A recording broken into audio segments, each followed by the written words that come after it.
Welcome sa MathFRIL. Ang atong lesson karon kay more on the real life situation lang sa an example for the concept sa function, asa siya ma-apply o kasi kala-inan sa function o sa relation. So karon ang ato lang gihisgutan karon kay ang iyaraging example in real life, asa siya makuha, asa siya makitaan. So later on makita mo pop out sa inyong mga screen kay mga pictures ra na sila. Pero ganahan ko even if picture na siya, magkahuna-huna mo ba kung anong kana mang picture ang akong gihatag na example. Those are examples na maka-relate or related siya sa function.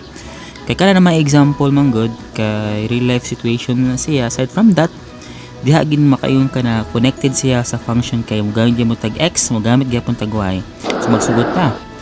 So kung nakita ninyo na eroplano, na bisikleta, ay paano gihapon. So kaning mga pictures na makita ninyo sa screen ninyo karon kay nani sila x na gitawag og independent variable ug napo ni sila y na gitawag pud good og dependent variable. So karon na mga cars, na mga ships or boat, og napod mo nakita ang ganyan na airplane. So kani siya ang real life situation na connected sa function. The liters of gas that make these vehicles moving. So nanay duha ka phrases diha na makaingon tao og independent variable og napod ay usa pud ana kay gitawag natog dependent. Kung mayroon tag independent, mo na siya ang x na value or input nato.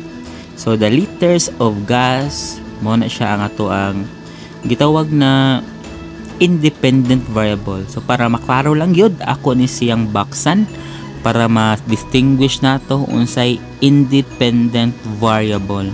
Kung mayroon mong tag independent variable, mo ni mga butang na maka-apekto. So ako ning baksan the liters of gas. So ang kadaghanon ko no sa gasolina na naa sa mga sakyanan, either pambot, barko or kuan, magdepende na. Do ang liters of gas which is our independent variable or let's say ato pud na siyang x value, then kana siya mo na siya ang sinugdanan, mo na siyang input na atong gigamit mo ng values x. Ang yang pares ni ini kay atong gitawag og dependent variable that make these vehicles moving. So ang kalayon man gud sa kadaganan og pagdagan sa ato ang mga sakyanan magdepende. So dependent variable, magdepende ang paglihok sa sakyanan kung pila ka litro sa gas ang gigamit nato. So ana ra siya kasimple ang analogy nung gitawag siya dependent variable. Other words for dependent variable is the output or let's say y value or let's say the letter y diha. Or for example natay 50 ka litro sa gasolina. So kung daghan ka gasolina, klayo po kadaganan, let's say 3 kilometers ang magamit nato atong malabyan or makuanan na distansya kung natay 50 ka litro. So example na siya ha, example na. So kung pila ka litro mo nay output nato ang 3 ka kilometro gikan sa 50 ka litro sa gasolina. So mo na atong first example karon. So karon ato na pud ta sa sunod na pud na sets of pictures kung nakabantay mo na COVID cases, na elepante, economic growth, mga money Sparta na siya, then na pud regression sa economy. So those are graph or these are graphs na nakita ninyo na graph diha. So mo ni ang ato ang statement karon. So natay statement anhi, behavior of economy growth over the past years. So kamo pag sa mo asa na dinhi ang independent variable o asa pod niini ang gitawag natog dependent variable. Independent is the x value, dependent is the y value. Or let's say ang independent input na nato, ang dependent output nato.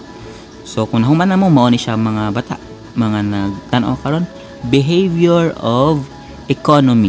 So ang pagsaka, pagnaog sa ato ang mga presyo sa mga palitonon, manang behavior, manang independent variable. So naatay control ni ana in some level. So magmahal, magbarato, makontrol na sa mga nagda sa kwarta nya. Ang growth over the past years mao po na ang ato ang output. Again, independent variable. So mo nang atong value na x value. So atong underline nan karon ang gitawag na tog output. So kung unsay dagan sa ekonomiya, maakapekto na gyud na siya sa ato ang growth, ato ang sa mga tuig na lumalabay, or let's say sa mga years na umaabot, makaapekto ang ekonomiya karon. Kung sinatabo karon sa ekonomiya, makaapekto sa sunod na mga tuig. So mao na idea ni ana. So sa nakita ninyo, again, ang x nato diha kay ang behavior economy, ang y kay ang ato ang growth over the past years. So karon ang sunod na mga pictures kay atong ikatulo na set of examples na pod. So I hope klaro kayo siya na mao na ang atong input ang gibaksan ug ang kanang gi-underlinean mo na nga to ang output. So it always follows x and y pattern. So karon, happy birthday. So natay picture karon din, happy birthday. Una po tay cake. Nay gamay na cake ug dako na cake. So wedding cake to siya o birthday cake. So karon, the volume of flour to make a cake. So volume kuno kadaghanon sa harina para makahimo og cake. Gamay ba na cake o dako ba na cake? So ang idea niini pangitaon na pud nato asa ang independent variable og ang dependent variable. Importante kani siya sa ato ang lesson kay dinhi ninyo ma-appreciate kung unsay connection sa function sa ato ang real life na kinabuhi karon, daily basis. So kani akong gibaksan ato ning IV mo nitong gitawag og independent variable, ang ato ang harina. Kung dako atong harina, daghan atong harina, so makaapekto ni siya sa ato ang cake. So akong gipasabot ani na pag-epekto or dependent variable sa cake kaning ato ang size. So kung dako ang cake, gamay ang cake, magdepende na siya sa harina. So ang atong input, atong ibutang ang ato ang variable nato na independent mo na ang harina. Ang epekto niya mao na ang kadakon o kagamyon sa cake, which is our dependent variable. So kana ra siya ang simple explanation ni ana. Then x na to, again balikon nako, independent variable man to atong x. Then atong y atong dependent. Karon lain na pod na example. Natay it's snowing, raining, ug si Olaf. So karon na pod tay mga pictures diha about sa weather, or let's say sunny, or let's say temperature. So mo na tong statement. The weather temperature that rises or lowers the room temperature. Sa room temperature daw kuno. So atong baksan diri sa ato ang independent variable, ang gitawag na to the weather temperature. So unsay ato ang weather karon sa gawas, either nag-uwan man diha, tugnaw na weather or init na weather. Ang pagsaka o pagnaog po daw kuno sa room temperature may maapektuhan. So atong gibaksan ato ang independent variable, atong gi-underlinean ang ato ang dependent. So kung unsay temperatura kuno sa ato ang mga kwarto, tungod na siya, epekto na siya sa temperatura sa gawas or atong IV. So ang independent variable, which is our x, mao na ang independent variable, mao na siya ang, for example init, or let's say sunny day siya. So mao na tong x.